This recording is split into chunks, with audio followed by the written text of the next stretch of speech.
Совсем недавно большинство популярных новостных сайтов сообщили нам о кончине американского социального психолога Филиппа Зимбардо 1933-2024. Вряд ли многие из прочитавших эту новость помнили его фамилию.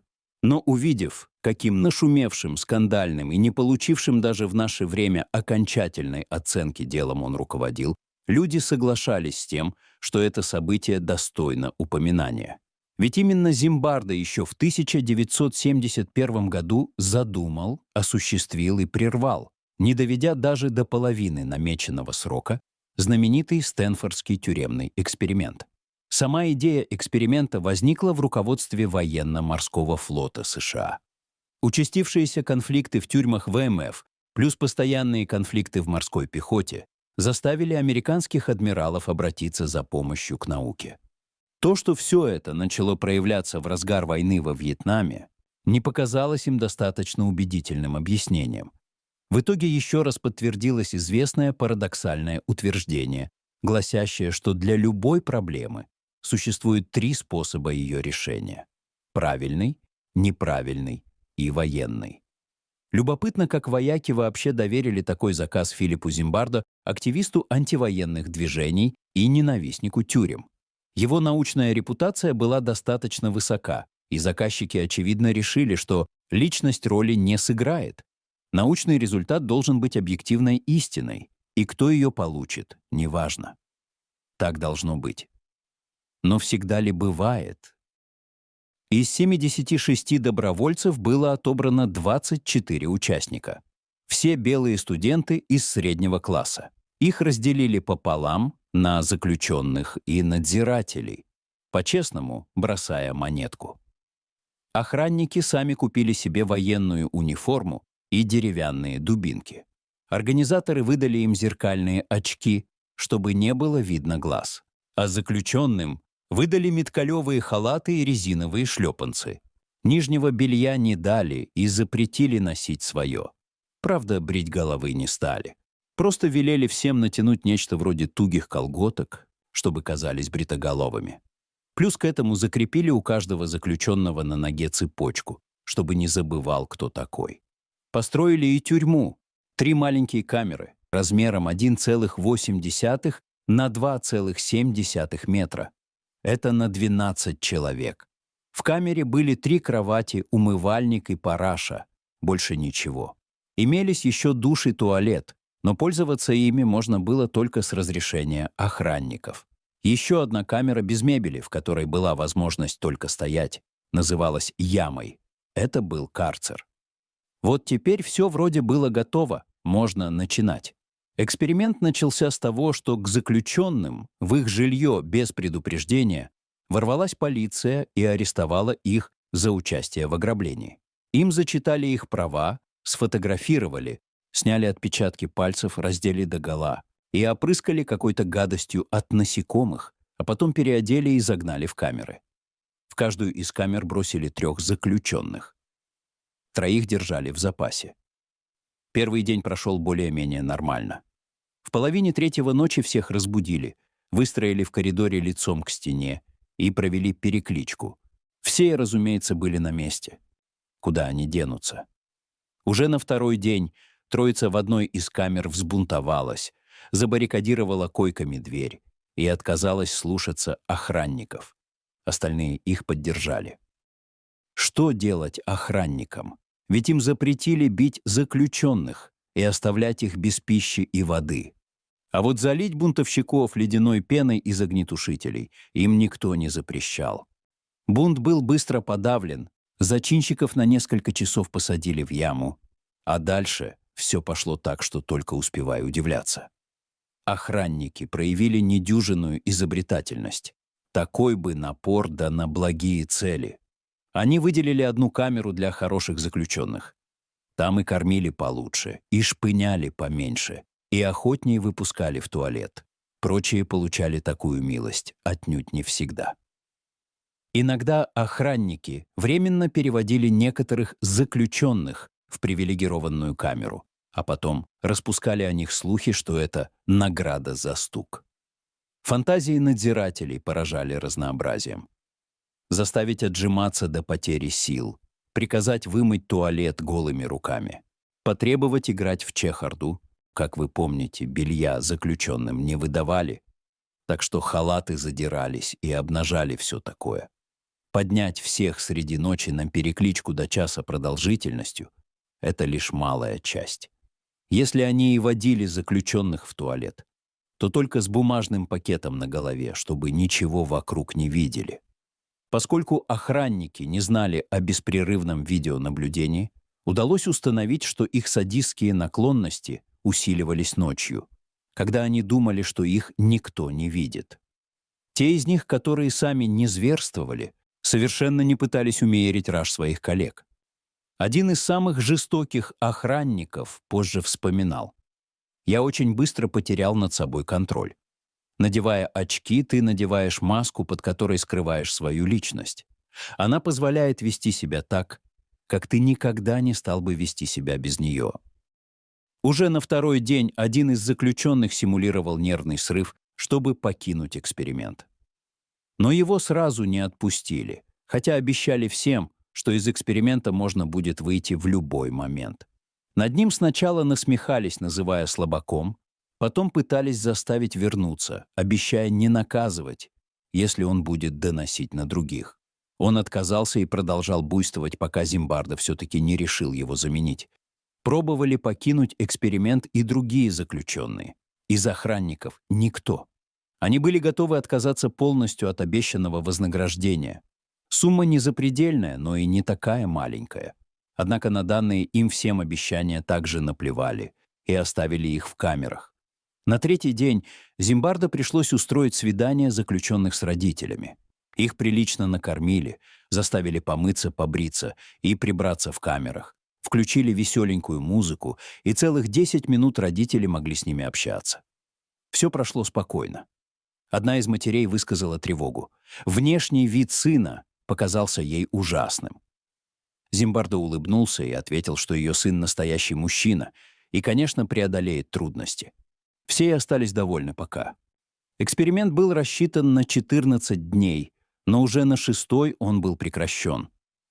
Причин для такого жесткого решения было несколько. Не все родители, повидавшие на свидании с участниками эксперимента своих детей, восприняли увиденное совсем уж безмятежно. Некоторые из них обратились к адвокату. Он посетил тюрьму и поговорил с заключенными. Зимбардо пишет, что адвокат никаких решений не предлагал, и увиденное его не особенно взволновало, но так ли это, уже никто не узнает. Беспокоили и видеозаписи эксперимента. Охранники, не знавшие о них, вели себя так, что испугался даже Зимбардо, уже сам неплохо вжившийся в роль начальника тюрьмы, причем с каждым днем все хуже. Они уже не просто заставляли отжиматься. Они ставили при этом ногу на спину заключенного. А ведь еще недели не прошло. Показательно, что многие из охранников часто работали сверх нормы, и никто ни разу не потребовал дополнительной оплаты. А последней каплей, переполнившей чашу, была крайне резкая реакция на этот эксперимент невесты Зимбардо, Кристины Маслак. Он попросил ее поучаствовать, взять интервью у всех участников эксперимента. Она как раз пришла в тюрьму к моменту, когда не особо провинившихся перед охранниками заключенных по очереди выводили в туалет с бумажными пакетами на головах. Когда Зимбардо потом спросил девушку, как ей там, она честно заявила, что все увиденное ей кажется просто чудовищным. После этого Зимбардо прекратил эксперимент. А на Кристине Маслак он вскоре женился, и они благополучно прожили вместе долгие годы. Уже под конец 6-го дня всем участникам эксперимента вернули их одежду, провели последнее собрание и разрешили отправиться по домам. Несмотря на внеплановое окончание эксперимента, Зимбардо решил, что уже можно сделать вполне определенные выводы. Он считал доказанным, что последствия даже недолгого пребывания в тюрьме ужасны, что те, кто охраняют заключенных и имеют над ними власть, неизбежно начинают проявлять садистские наклонности, а уделом тех, кто попал под стражу, будет депрессия, психические расстройства и бессмысленные бунты. Свои выводы он потом обобщил в книге под названием «Эффект Люцифера». Там он писал, что причина жестокости– власть системы, что анонимность подталкивает к мысли, что за свои поступки не придется отвечать, что не меньшую роль в создании атмосферы страха играет деиндивидуализация и дегуманизация заключенных, которых начинают считать не личностями, а обезличенными членами некой преступной группы. Что охрану подталкивает к жестокости, боязнь быть отвергнутым своей группой, а иногда обычная скука. Свои аргументы Зимбардо пытался использовать в суде, участвуя в защите одного из охранников известной тюрьмы Абу-Грейб, где издевательства над заключенными были обычным явлением. На суде Зимбардо заявил, что нельзя быть единственным сладким огурцом в бочке рассола, и что в агрессивной среде любой охранник начинает вести себя как все. Однако суд не внял его доводам, и защищаемый им сержант Айвен Фредерик угодил в тюрьму на 8 лет. Но неудача в суде была лишь частным случаем критики самого эксперимента. Сразу отметили, что выборка участников была нерепрезентативной. Всего 9 основных участников и 1 задействованный запасной – слишком мало для использования стандартных статистических процедур, чтобы получить достоверный результат. Указали и на упрощенный подбор испытуемых. Строго говоря, любые выводы эксперимента можно было распространять только на белых студентов среднего достатка, а что будет с прочими, надо изучать дополнительно. Но гораздо более серьезной претензией являлось то, что организаторы эксперимента сами подталкивали участников к результатам, которые хотели получить. Перед началом эксперимента Зимбардо лично обратился к охранникам со словами: «Вызовите у заключенных чувство тоски, чувство страха, ощущение произвола и того, что их жизнь полностью контролируется нами, системой, вами, мной, и у них нет никакого личного пространства. Мы будем различными способами лишать их индивидуальности. Все это в совокупности создаст у них чувство бессилия. Значит, в этой ситуации у нас будет вся власть, а у них никакой. Каких же других результатов можно было ожидать, если охранники выполняли эти инструкции руководителя? Немалую роль сыграло также заявление консультанта Зимбардо Карла Прескотта, который сам отсидел 17 лет за покушение на убийство. Он сказал, что мальчики из приличных семей, изображавшие охранников, просто не могли выдумать все эти репрессивные методы. Сам Зимбардо им их подсказал, базируясь на своем тюремном опыте.